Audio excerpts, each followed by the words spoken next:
the biggest issue is really to acidify this stomach. This is really the biggest problem and the most common problem. And when we're looking at what's going on in that digestive process, when you can't acidify your food correctly, you can't break it down, it's going to rot and ferment, and then it's going to create all those toxins. It's going to stay in the stomach longer, like we talked about. These are a lot of the things that are going to create a lot of discomfort. It's going to tell the body to say, hey, don't give me more stuff. I'm still dealing with all this mess. So if we can acidify this correctly, now we can really break that food down and we can actually get the nutrients out of that food. Wouldn't that really be something? And then the next step is we want to thin this bile out so that it can flow properly out of the gallbladder and come down and help neutralize the acids. And all those things can help trigger the pancreas to squirt out the bicarb to help neutralize acids and all these enzymes to help us digest our food. So we really want that bile flowing. So we use supplements to kind of thin it out. And a lot of times if someone doesn't have enough stomach acid, then they're not triggering these hormones that we talked about before, the cholecystokinin, to kind of tell the gallbladder to squirt that bile down. So then the bile stays in there, it gets too thick and sticky, and then it's not flowing right.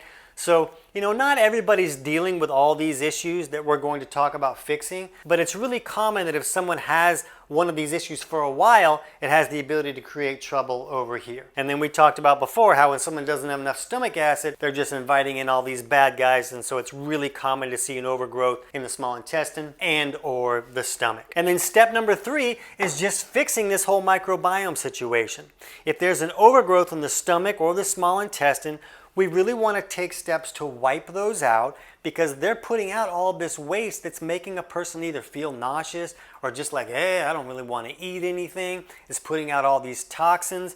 And if somebody's bile isn't flowing correctly, they can't detox all those toxins correctly. So now more toxins are accumulating and they're feeling much worse. So that's why we want to get that bile flowing, and then we want to wipe out these bad guys. So there's steps that we use like mastic gum and D-limonene and celery juice. All these things are popular like antimicrobial natural steps that a person can take to kind of reduce an overgrowth.